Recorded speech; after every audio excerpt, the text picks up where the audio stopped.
إن الحمد لله نحمده ونستعينه ونستغفره ونعوذ بالله من شرور أنفسنا ومن سيئات أعمالنا من يهده الله فلا مضل له ومن يضلل فلا هادي له أشهد أن لا إله إلا الله وحده لا شريك له وأشهد أن محمدًا عبده ورسوله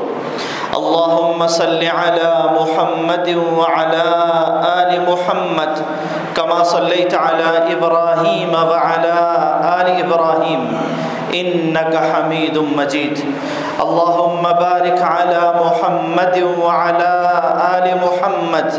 كما باركت على إبراهيم وعلى آل إبراهيم إنك حميد مجيد أما بعد فإن خير الحديث كتاب الله وخير الهدي هدي محمد صلى الله عليه وسلم وشر الأمور محدثاتها وكل محدثة بدعة وكل بدعة ضلالة وكل ضلالة في النار يا أيها الذين آمنوا اتقوا الله حق تقاته ولا تموتن إلا وأنتم مسلمون يا أيها الناس اتقوا ربكم الذي خلقكم من نفس واحدة وخلق منها زوجها وبث منهما رجالا كثيرا ونساء واتقوا الله الذي تساءلون به والأرحام إن الله كان عليكم رقيبا يا أيها الذين آمنوا اتقوا الله وقولوا قولا سديدا يصلح لكم أعمالكم ويغفر لكم ذنوبكم ومن يطع الله ورسوله فقد فاز فوزا عظيما أما بعد فقد قال الله عز وجل في محكم تنزيله أعوذ بالله من الشيطان الرجيم بسم الله الرحمن الرحيم إن الله يأمر بالعدل والإحسان وإيتاء ذي القربى وينهى عن الفحشاء والمنكر وقال النبي صلى الله عليه وسلم إن دماءكم وأموالكم وأعراضكم حرام عليكم كحرمة يومكم هذا في شهركم هذا في بلدكم هذا أو كما قال صلى الله عليه وسلم انسان فطری طور پر امن چاہتا ہے، امن پسند ہے، الا یہ کہ کسی کی فطرت بگڑ جائے، تبدیل ہو جائے کہ وہ امن کی بجائے جنگ چاہتا ہو، لڑائی چاہتا ہو، فتنہ و فساد چاہتا ہو۔ لیکن اللہ تعالیٰ نے انسان کی فطرت میں فطرت اللہ التی فطر الناس علیہا کے تحت انسان کی فطرت میں اللہ تعالیٰ نے امن رکھا ہے، یہ امن سے رہنا چاہتا ہے، یہ اپنے آپ کو بھی اور دوسروں کو بھی پرامن دیکھنا چاہتا ہے۔ صرف مسلمان ہی نہیں بلکہ ہر انسان یہ چاہتا ہے کہ وہ امن کی زندگی گزارے، اور پھر اسلام نے تو اس بات کی اور زیادہ تاکید فرمائی ہے۔ اسلام نے وہ اسباب مہیا کیے ہیں جن پہ چلتے ہوئے، جنہیں اختیار کر کے اس دنیا میں امن قائم کیا جا سکتا ہے۔ آپ رسول اللہ صلی اللہ علیہ وسلم کی زندگی کو دیکھیں، آپ کی تعلیمات کو دیکھیں، آپ جو شریعت لے کے آئے اس شریعت اسلامیہ کو دیکھیں، تو آپ کو ایک ایک کام کرنے کا جہاں حکم دیا گیا ہے تو اس میں آپ کو امن کی دعوت ملے گی، امن کا پیغام ملے گا۔ اور جہاں روکا گیا ہے، جہاں کسی کام سے منع کیا گیا ہے، تو اس کے روکنے اور منع کرنے کا بھی بنیادی سبب یہ ہے کہ اگر وہ کام کیا جائے گا تو لڑائیاں ہوں گی، جھگڑے ہوں گے، اختلاف ہوں گے، انتشار ہوگا۔ اس اختلاف، انتشار، لڑائیوں، جھگڑوں، فتنوں اور فسادات سے روکنے کے لیے اللہ تعالیٰ نے بہت سارے کاموں سے روکا ہے۔ اور جہاں بھی کسی کام کے کرنے کا حکم دیا ہے، وہاں آپ دیکھیے گا کہ وہاں امن ہے، سلامتی ہے، سکون ہے، اپنے حق کی حصولی ہے اور دوسرے کی حق کی ادائیگی ہے۔ آج دنیا امن قائم کرنا چاہتی ہے اور اس امن کے قیام کے لیے بڑی مشاورت ہوتی ہے، بڑے تذکرے ہوتے ہیں اور دنیا مل کے بیٹھتی ہے، سربراہ ملتے ہیں کہ امن کیسے قائم کیا جائے۔ یہ نفسا نفسی کے عالم میں جب ہر انسان اپنے حق کے لیے لڑ رہا ہے اور دوسرے کے حق کو ادا کرنے کے لیے تیار نہیں ہے، اس طرح کی کیفیت میں اور اس طرح کی صورتحال میں امن کیسے قائم کیا جائے، دنیا بڑے مشورے کرتی ہے اور بڑی آراء پیش کی جاتی ہیں، لیکن شریعت اسلامیہ سے بڑھ کر، رسول اللہ کی تعلیمات سے بڑھ کر، آپ کی سیرت سے بڑھ کر کوئی زیادہ امن کا باعث بننے والی چیز نہیں ہو سکتی۔ یہ اسلام جس پہ چلنے والا دنیا میں بھی پرامن ہے اور آخرت میں بھی امن کے ساتھ اللہ کی جنتوں کا وارث بنے گا۔ اللہ تعالیٰ فرماتے ہیں لا خوف علیہم ولا هم یحزنون، یہ قیامت والے دن بھی ان پہ کوئی خوف نہیں ہوگا، پرامن ہوں گے، کوئی غم نہیں ہوگا، کوئی فکر نہیں ہوگی۔ یہ اسلام جو اللہ تعالیٰ نے نازل کیا اور جس کے بارے میں حکم دیا یا ایھا الذین آمنوا ادخلوا فی السلم کافہ، کہ ایمان والو، ایمان کا دعویٰ رکھنے والو، اسلام کو ماننے والو، اسلام کی بھی مانو اور اسلام میں پورے داخل ہو جاؤ۔ سرتپا آپ اسلام میں داخل ہو جائیں، اور اگر کوئی انسان اس انداز سے اسلام میں داخل ہوتا ہے تو یہ پرامن انسان ہے، اس سے نہ کسی کی جان کو خطرہ ہے، نہ کسی کے مال کو خطرہ ہے، نہ کسی کی عزت و آبرو کو خطرہ ہے، نہ کسی کی اولاد کو خطرہ ہے، کسی قسم کا خطرہ اس انسان سے نہیں ہو سکتا جو اسلام میں پورا داخل ہو جاتا ہے۔ لیکن ہم اسلام کا نام لینے والے، اسلام کا دعویٰ کرنے والے جب اسلام میں پورے داخل نہیں ہوتے، کچھ چیزیں اسلام کی لے لی، اپنا نام مسلمان رکھ لیا اور اس کے بعد ہمیں امن اور سلامتی کا پتہ نہیں ہوتا اور اپنے نفس کی خاطر ہم دوسرے کی جان کی پرواہ بھی نہیں کرتے، مال کی پرواہ بھی نہیں ہوتی، دوسرے کی عزت خاک آلود ہوتی ہے تو ہوتی رہے، ہمیں اس بات کی بھی پرواہ نہیں ہوتی۔ نتیجہ یہ نکلتا ہے کہ خرابیاں ایک مسلمان کے اندر ہوتی ہیں، کمی اور کوتاہی مسلمان کے اندر ہوتی ہے اور وہ اسلام کے کھاتے لگا دی جاتی ہے۔ اسلام نے اپنے ماننے والوں کو 5 ایسے اصول دیے ہیں کہ جن کو اپنا کر انسان دنیا کا امن قائم کرنے والا بہترین انسان بن سکتا ہے۔ دنیا میں جتنی قتل و غارت ہے، لڑائی ہے، جھگڑے ہیں، فتنے ہیں، فساد ہے، انسان انسانوں کے ہاتھوں کٹ رہے ہیں، مر رہے ہیں، یہ ساری چیزوں کا خاتمہ ہو جائے۔ کاش کہ مسلمان اسلام کو سمجھنے والے اور اسلام کے اصولوں کو اپنانے والے بن جائیں۔ نہ یہ دنیا کی خاطر لڑیں گے، نہ دین کے نام پہ قتل و غارت کریں گے، اور نہ ہی اپنے نفس کی خاطر یہ دوسروں کا خون بہائیں گے۔ انسان پرامن ہو جائیں گے تو وہ 5 چیزیں کون سی اسلام نے ہمیں دی ہیں، جنہیں حقوق خمسہ کہا جاتا ہے، جنہیں ضروریات خمسہ کہا جاتا ہے، کہ ہر انسان کے دوسرے انسان پر 5 حق ہیں۔ مسلمان کی بات نہیں ہو رہی،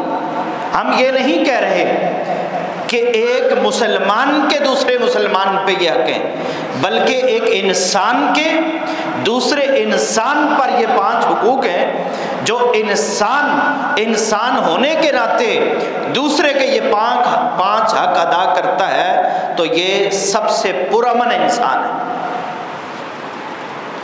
ان میں سے پہلا حق کہ دوسرے کی جان اور اس کا خون، دوسرا جو انسان ہے مسلمان ہے یا نہیں ہے یہ بات کی بات ہے، لیکن جو دوسرا انسان ہے، دوسرے انسان کا خون، اس کی جان ہر انسان کے اوپر حرام ہے۔ اللہ نے اس بات کی اجازت نہیں دی کہ کوئی انسان اللہ کا بندہ ہوتے ہوئے، اللہ کی مخلوق ہوتے ہوئے کسی دوسرے انسان کا خون بہائے، اس کا جانی نقصان کرے، اسے قتل کرے یا اسے زخمی کرے۔ حتیٰ کہ اسلام نے اتنا سخت اصول دے دیا، من قتل نفسا بغیر نفس او فساد فی الارض فکأنما قتل الناس جمیعا، کہ جو انسان کسی دوسرے انسان کو ناحق قتل کرتا ہے گویا کہ اس نے پوری انسانیت کو قتل کیا۔ پھر یہاں اللہ تعالیٰ نے قصاص اور دیت کا سلسلہ رکھا ہے کہ اگر کوئی کسی مسلمان کو قتل کرتا ہے اور جان بوجھ کے قتل کرتا ہے تو اسے اس کے بدلے میں قتل کیا جائے گا، لیکن قتل مقتول کے ورثاء نہیں کریں گے۔ کسی کا بھائی قتل ہو گیا تو بھائی اپنے بھائی کا بدلہ نہیں لے گا، وہ حاکم کے پاس جائے گا، وہ قاضی کے پاس جائے گا، وہ قانون کا راستہ اختیار کرے گا، قانون اسے سزا دے گا۔ آپ کہتے ہیں قانون سزا نہیں دیتا، پھر بھی قانون کو اپنے ہاتھ میں لینے کی اجازت نہیں ہے۔ یہ نہیں ہو سکتا کہ آپ کہیں میں قاضی کے پاس گیا تھا، میں عدالت میں گیا تھا، لیکن میری بات نہیں سنی گئی، لہذا میں اس قاتل کو خود سے قتل کر دیتا ہوں۔ تو اسلام اس بات کی اجازت نہیں دیتا، کیونکہ اس سے قتل نفس کا ایسا سلسلہ شروع ہوگا، قتل و غارت کا ایسا سلسلہ شروع ہو جائے گا جو ختم ہونے والا نہیں ہے۔ آج ایک شخص قتل ہوا، اس کے ورثاء کل قاتل کو قتل کریں گے، کل قاتل کے ورثاء اس کے کسی کو مار دیں گے، اور اس طرح کی جنگیں دور جاہلیت میں چلتی تھی، اور اب بھی بہت سارے علاقوں میں، دیہاتوں میں جہالت کی وجہ سے اس طرح کے معاملات ہوتے ہیں اور پھر پورے پورے خاندان تباہ ہو جاتے ہیں۔ یہ اسلام کی بات کو ترک کرنے کا نقصان ہوتا ہے۔ اسلام یہ رہنمائی کرتا ہے کہ آپ نے کسی انسان کے اوپر ہتھیار اٹھانا تو دور کی بات ہے، اسے ڈرانے کے لیے بھی اس کے اوپر ہاتھ نہیں اٹھا سکتے، ہتھیار نہیں اٹھا سکتے، اور اس کے سامنے آپ کوئی چیز لے کے، اسلحہ لے کے کھڑے نہیں ہو سکتے، اسے ڈرانے کے لیے بھی آپ اس کی طرف رخ کر کے، اس میں کچھ نہیں ہے، اس کی طرف رخ کر کے اسے ڈرانا چاہتے ہیں۔ اسلام اس بات سے بھی منع کرتا ہے۔ تو ایک انسان کے لیے شریعت نے قطعاً اس بات کی اجازت نہیں دی کہ وہ کسی دوسرے انسان کا خون بہائے، چاہے وہ قتل کرنے کی صورت میں ہو، چاہے اسے زخمی کرنے کی صورت میں ہو، یا اسے ڈرانے کی صورت میں بھی ہو، تو اسلام اس بات کی بھی اجازت نہیں دیتا۔ یہ پہلا حق ہو گیا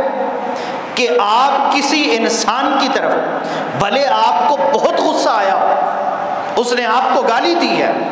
اس نے آپ کے ماں باپ کو برا کہا ہے، اس نے آپ کے کسی کو قتل کیا ہے، پھر بھی اسلام اجازت نہیں دیتا کہ آپ اس پہ ہاتھ اٹھائیں اور بذات خود آپ اس سے بدلہ لینے لگ جائیں۔ یہ حفاظت اسلام کی۔ آج اسلام کے ماننے والے چھوٹی چھوٹی باتوں پہ لڑائیاں ہوتی ہیں، جھگڑے ہوتے ہیں، حتیٰ کہ اتنی بات پہ لڑائی ہو جاتی ہے کہ آپ نے میرے پیچھے آتے ہوئے مجھے ہارن کیوں بجایا۔ نکلتے ہیں گاڑی سے، لڑتے ہیں اور بات قتل تک پہنچ جاتی ہے۔ آپ نے چلتے ہوئے گاڑی پہ کسی سے راستہ مانگا ہے، اس نے راستہ نہیں دیا، اور ہماری حالت یہ ہے کہ بہت سارے ایسے واقعات موجود ہیں، آپ میڈیا پہ دیکھ سکتے ہیں، راستہ نہیں دیا، اس کے ساتھ گاڑی مار دی، اسے زخمی کر دیا۔ ہمارے اندر اتنی عدم برداشت ہے، آپ ذرا تصور کیجئے کہ ہم اللہ کی کتنی نافرمانیاں کرتے ہیں، اللہ رب العالمین کے احکامات کو کتنا پامال کرتے ہیں، اگر اللہ تعالیٰ ہمیں پکڑنا چاہیں تو ہمارا تو ایک ذرہ بھی نہ بچے، ہمارا کیا بنے گا؟ لیکن اللہ تعالیٰ اپنے بندوں کو اس بات کی تعلیم دیتے ہیں، اگر کسی کی جان لے لی ہے، بدلے میں قانون کے مطابق آپ کی جان جا سکتی ہے، آپ سے قصاص لیا جائے گا، نہیں تو آپ سے دیت لی جائے گی۔ اگر کسی نے کسی کو زخمی کر دیا ہے، کسی کا کان کاٹ دیا ہے، کسی کا ہاتھ کاٹ دیا ہے، کسی کی انگلی کاٹ دی ہے، تو اسلام نے اس کا بھی سلسلہ قصاص کی صورت میں، دیت کی صورت میں رکھا ہے کہ آپ سے بدلہ لیا جائے گا، کیونکہ آپ کو یہ اختیار نہیں ہے کہ آپ اللہ کے بندوں میں سے کسی بندے کا خون بہائیں۔ اور پھر اسلام نے امن کے قیام کے لیے دوسرا جو اصول دیا ہے کہ مجھے اور آپ کو یہ اجازت نہیں ہے کہ ہم کسی کے مال پر اپنی نظر رکھیں، اپنی نگاہ رکھیں اور کسی کا مالی نقصان کریں۔ اگر کسی نے کسی کے ساتھ دھوکہ کیا، کسی کے ساتھ جھوٹ بولا ہے، کسی کے ساتھ کوئی زیادتی کی ہے، تو اسے بھی اس بات کی اجازت نہیں ہے کہ وہ اس کا مالی نقصان کر دے۔ میرے اور آپ کے پیغمبر ہیں، ساری زندگی اس بات کی تعلیم دیتے رہے کہ لوگوں، تمہارے اوپر دوسرے کا ناحق طریقے سے مال لینا حرام ہے، چاہے وہ سود کی صورت میں ہو، چاہے وہ رشوت کی صورت میں ہو، چاہے وہ دھوکے کی صورت میں ہو، چاہے کوئی کسی دوسرے انسان کا مال فراڈ کی صورت میں لے رہا ہے، چاہے چوری کی صورت میں لے رہا ہے، چاہے ڈاکے کی صورت میں لے رہا ہے، چاہے غصب کی صورت میں لے رہا ہے، یا پھر ہمارے معاشرے کی طرح بہنوں کی وراثت کو ان تک نہیں پہنچایا جاتا، ان کا مال ان کے حوالے نہیں کیا جاتا، وہ ساری زندگی کڑتی رہتی ہیں، تنگ ہوتی رہتی ہیں اور دنیا سے چلی جاتی ہیں، لیکن یہ اس کا مال دینے کو تیار نہیں ہے۔ کسی کی زمین ہتھیا لی ہے، کسی کی گاڑی ہاتھ لگ گئی ہے، کسی کا مال ہاتھ لگ گیا ہے، تو یہ مال دوسرے کا ناجائز طریقے سے لینا اسلام نے سختی سے روکا۔ یا ایھا الذین آمنوا لا تأکلوا اموالکم بینکم بالباطل، اے ایمان والو ایک دوسرے کا مال باطل طریقوں سے نہ کھاؤ۔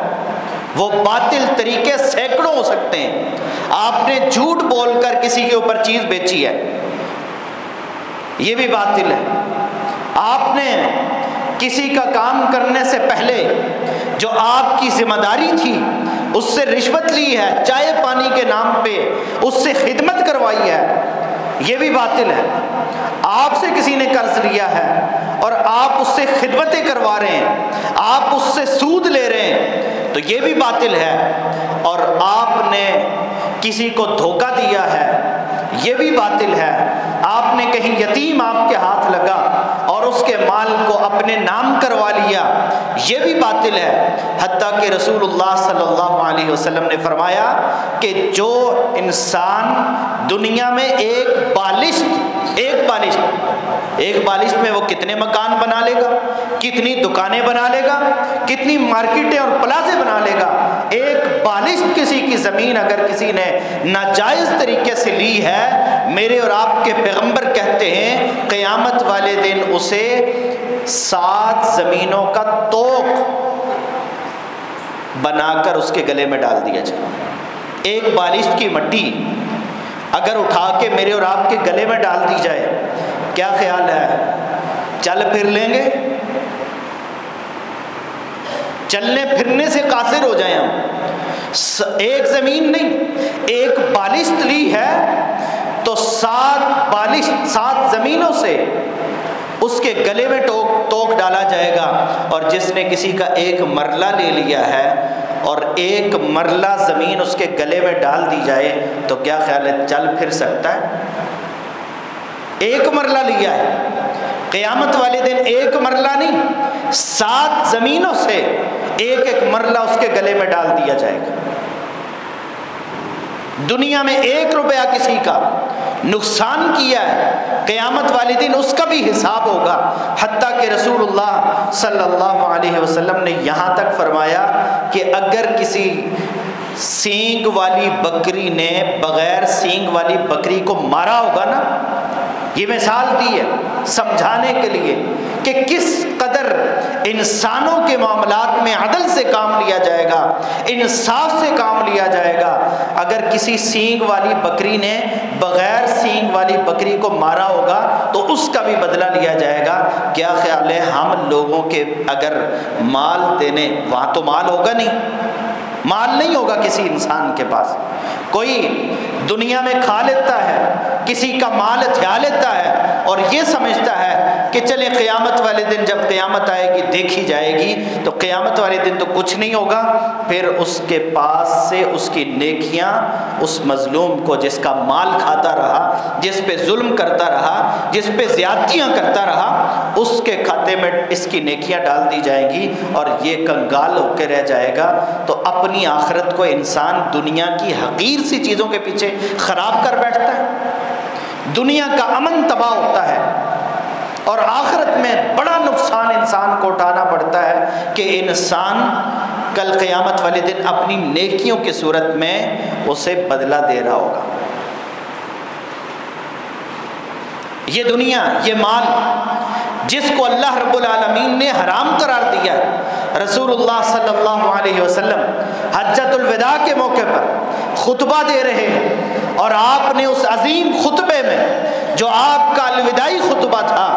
جسے ہم میں سے ہر ایک کو یاد کرنا چاہیے، آپ نے فرمایا لوگو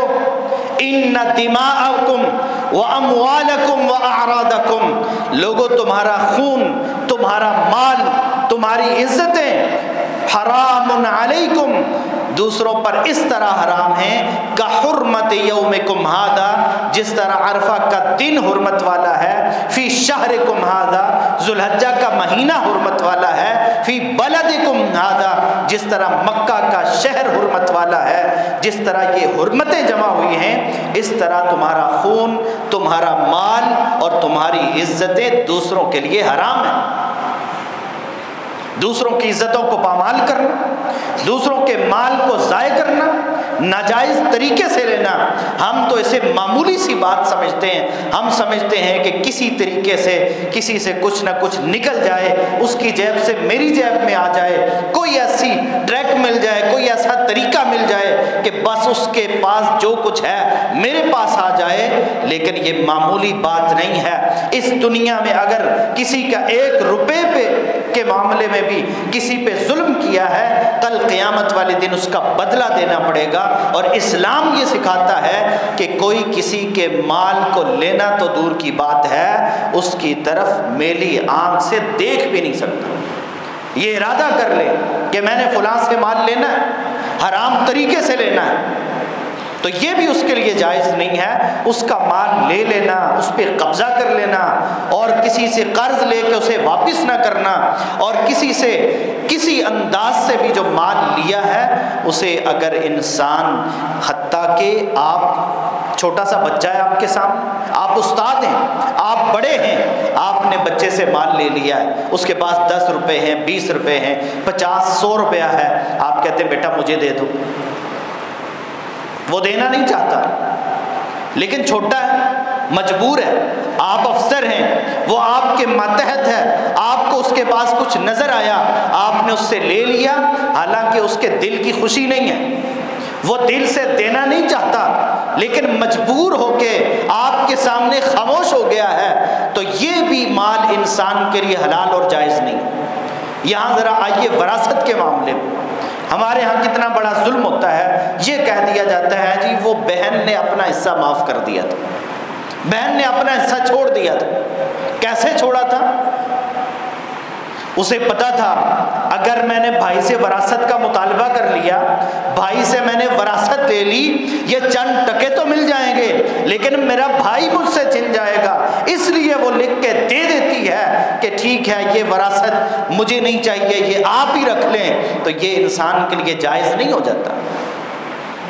ہاں کوئی دل کی خوشی سے کسی کو کوئی چیز دیتا ہے مجبور ہو کر نہیں دیتا، دل کی رضامندی سے دیتا ہے، تو پھر وہ جائز ہے انسان کے لیے۔ لیکن صرف مجبور ہو کر، یہ معاشرے سے مجبور ہو کر، یہ بہن بھائیوں اور رشتہ داروں سے مجبور ہو کر کوئی اپنے حق سے دستبردار ہو جاتا ہے تو وہ تو دستبردار ہو گیا، لیکن لینے والے کے لیے یہ جائز نہیں ہے کہ اس کا 1 روپیہ بھی اس کی دل کی خوشی کے بغیر لے لے۔ پھر خرید و فروخت کے معاملات مقرر کیے، کس لیے؟ تاکہ لوگوں میں لڑائیاں جھگڑے نہ ہوں، لوگوں کے معاملات اور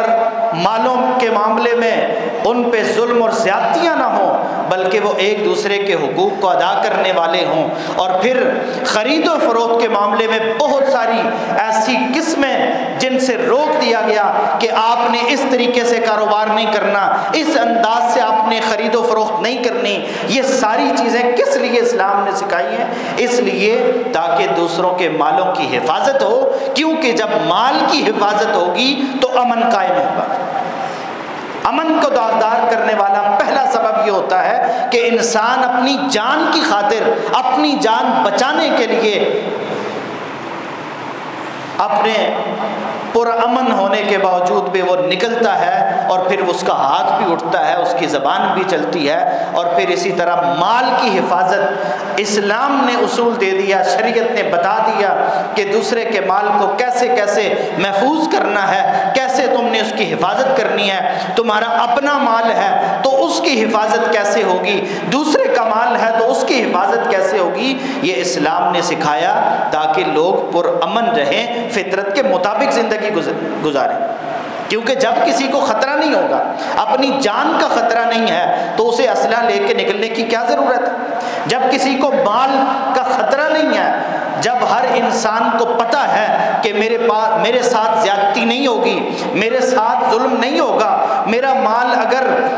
تالوں میں نہیں رکھا ہوا، بڑے بڑے لاکروں میں نہیں بھی رکھا ہوا، تو کوئی دوسرا انسان میرے مال کو ضائع نہیں کرے گا، اس پہ ہاتھ صاف نہیں کرے گا، اسے میلی نگاہ سے نہیں دیکھے گا، تو اسے کیا ضرورت ہے کسی سے لڑنے کی؟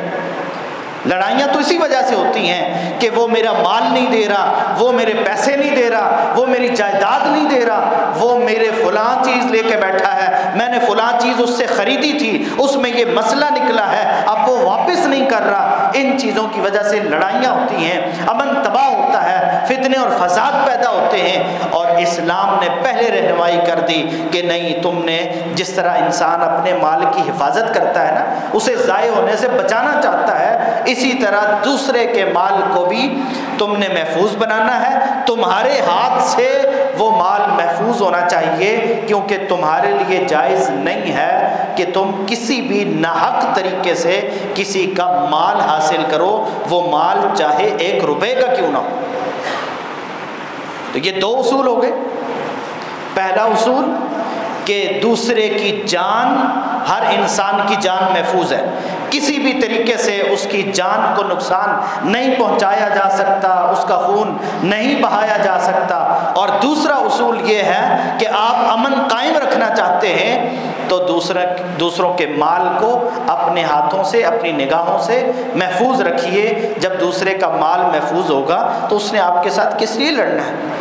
یہ فتنے، فساد، خوف و ہراس کس لیے پیدا ہونی ہے؟ مال کی جب حفاظتیں نہیں ہوتی اور لوگ دوسروں کے مال ناحق طریقے سے لیتے ہیں، پھر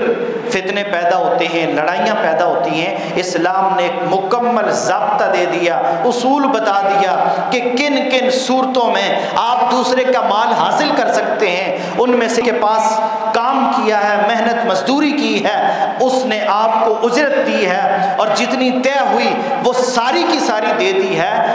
اور یہاں بھی اسلام نے اتنی رہنمائی کر دی، اللہ کے رسول نے فرمایا اعطوا الاجیر اجرہ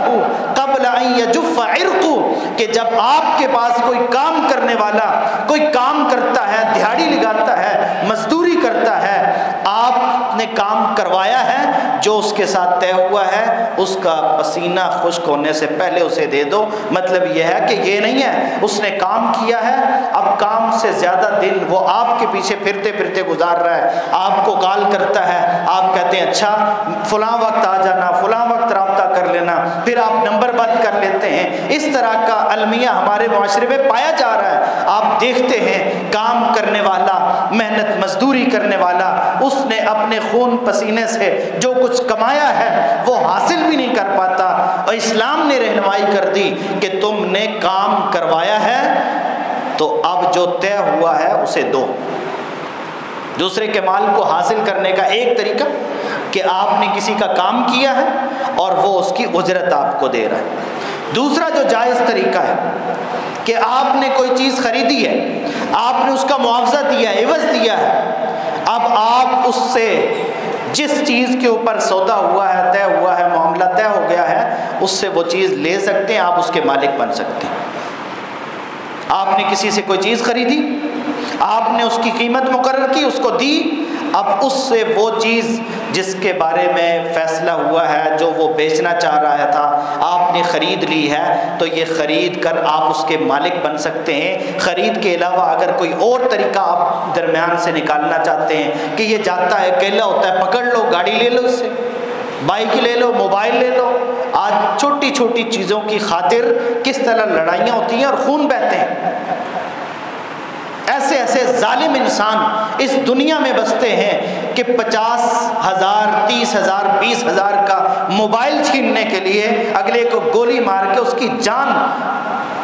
اس کی زندگی کا خاتمہ کر دیتے۔ کیا انہیں اس بات کا اندازہ نہیں ہے کہ ہم نے قیامت والے دن اللہ کے سامنے کھڑے ہونا ہے؟ لمن الملک اليوم للہ الواحد القہار، جس دن ایک رب کی بادشاہی ہوگی، جس کے اختیار میں سب کچھ ہوگا، اس کے سامنے پیش ہونا ہے، ایک ایک چیز کا حساب دینا ہے۔ کیا انسان اتنے غافل ہو چکے ہیں اور اتنے جہالت میں ڈوب چکے ہیں کہ مسلمان کہلانے کے باوجود انہیں احساس تک نہیں ہوتا کہ ہم نے دوسرے کا مال، دوسرے کی جان ہم سے محفوظ ہونی تھی، ہم نے معمولی سی چیز کی خاطر مال تو لے ہی لیا، اس کی جان بھی لے لی۔ اسی طرح اگر کوئی شخص آپ کو کوئی چیز تحفہ دے دیتا ہے، کوئی چیز گفٹ دے دیتا ہے، آپ کو دل کی خوشی سے دیتا ہے، مجبور ہو کر نہیں، یہ نہیں ہے کہ آپ نے کہہ دیا ہے آپ بڑے آدمی ہیں، وہ جہاں سے بھی زمین سے لائے، آسمان سے لائے، آپ کو لا کے دینا اس کی مجبوری بن گئی ہے، اس طرح کی چیزیں نہیں، لیکن آپ کو دل کی خوشی سے کوئی چیز ہبہ کر دیتا ہے، تحفتاً دے دیتا ہے، تو پھر آپ کے لیے جائز ہے کہ آپ وہ چیز لے سکتے ہیں۔ آپ نے کام کیا، اس کی اجرت لے لی، یہ جائز طریقہ ہے دوسرے کے مال کے لینے۔ آپ نے کوئی چیز خرید لی، یہ جائز طریقہ ہے دوسرے کا مال لینے کا، لیکن خریدنے کے اصول بھی بتائے ہیں کہ آپ نے چیز خریدنی ہے تو کیسے خریدنی ہے، بیچنی ہے تو کیسے بیچنی ہے، کن چیزوں سے بچنا ہے، کن چیزوں سے اجتناب کر رہا ہے، کیونکہ یہاں خرید و فروخت کی وجہ سے بھی بہت ساری لڑائیاں ہوتی ہیں، بہت سارے اختلافات ہوتے ہیں، خاندانوں کے خاندان ٹوٹتے ہیں، دوستوں کی دوستیاں ختم ہوتی ہیں، یاروں کے یارانے ختم ہو جاتے ہیں۔ کیوں؟ کہ فلاں سے میں نے چیز خریدی تھی، اپنا سمجھ کے خریدی تھی، لیکن اس میں تو یہ مسئلہ نکل آیا، یہ پریشانی بن گئی، یہ فلاں بات ہو گئی۔ تو یہ سارے اسلام کے اصولوں کے مطابق اگر ہم چلیں گے کہ خریدنی ہے تو کن اصولوں کو سامنے رکھنا ہے، کن شرائط کو سامنے رکھنا ہے، کوئی چیز بیچنی ہے تو کس چیز کا خیال رکھنا ہے، اگر ان اصولوں کے مطابق ہم خریدیں گے، بیچیں گے، تو اس میں لڑائیاں اور فتنے نہیں ہوں۔ تو 5 اصول جن کا شروع میں نے ذکر کیا کہ 5 اصول اسلام نے دیے ہیں۔ جب انسان ان 5 چیزوں، ان 5 حقوق اور اصولوں کا خیال رکھتا ہے، دنیا میں امن قائم ہو جاتا ہے۔ ان میں سے پہلا اصول تھا کہ دوسرے کی جان محفوظ ہونی چاہیے، آپ سے کسی کو کوئی خطرہ نہیں ہونا چاہیے۔ ہم تو سلام کہہ رہے ہوتے ہیں نا، السلام علیکم، بلند بلند آواز سے کہتے ہیں، ورحمۃ اللہ وبرکاتہ، سب کچھ کہہ رہے ہیں، لیکن موقع مل جائے تو دوسرے کی جان بھی ہم سے محفوظ نہیں، موقع مل جائے تو دوسرے کا مال بھی محفوظ نہیں ہے، موقع مل جائے تو عزت بھی محفوظ نہیں ہے، موقع مل جائے تو دوسرے کے دین بھی ہم سے محفوظ نہیں ہے، اس کی نسل بھی ہم سے محفوظ نہیں ہے، بس موقع ملنے کی دیر ہے، ہم کیا سے کیا بن جاتے ہیں۔ کہنے کو ہم مسلمان ہیں، لیکن ہمارا رویہ، وہ کردار اسلامی نہیں ہے۔ جس دن ہمارا کردار اسلامی ہوگا، اس دن اس دنیا میں امن قائم ہوگا، سکون ہوگا، اطمینان ہوگا، لڑائیاں اور جھگڑے ختم ہو جائیں گے۔ یہ 5 جن میں سے 2 اصولوں کا ہم نے ذکر کیا ہے کہ دوسرے کی جان، دوسرے کا مال محفوظ ہونا چاہیے، اور 3 چیزیں جو باقی ہیں وہ انشاءاللہ آئندہ کی گفتگو میں ان کا ذکر کریں گے۔ جو ہم نے کہا سنا اس میں جو غلطی کوتاہی ہوئی اللہ تعالیٰ اس سے درگزر فرمائے، اور جو صحیح بات ہوئی اس پہ عمل کرنے کی توفیق عطا فرمائے۔ وآخر دعوانا ان الحمدللہ رب العالمین۔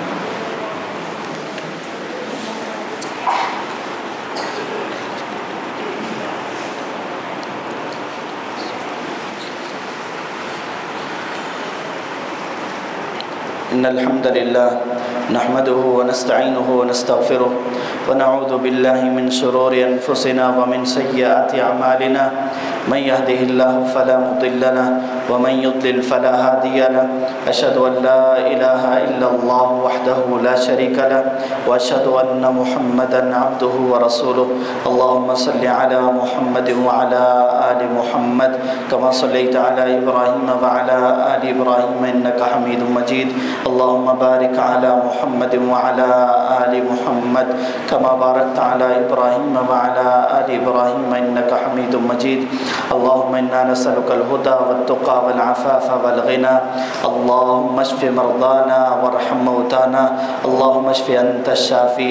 لا شفاء إلا شفاءك شفاء لا يغادر سقما اللهم اشف مرضانا وارحم موتانا اللهم اقض حاجاتنا وحاجات المسلمين اللهم انصر الإسلام والمسلمين اللهم انصر من نصر دين محمد صلى الله عليه وسلم واجعلنا منهم اللهم اخذل من خذل دين محمد صلى الله عليه وسلم ولا تجعلنا منهم اللهم انصرنا ولا تنصر علينا إن الله يأمر بالعدل والإحسان وإيتاء ذي القربى وينهى عن الفحشاء والمنكر والبغي يعظكم لعلكم تذكرون سبحان ربك رب العزة عما يصفون وسلام على المرسلين والحمد لله رب العالمين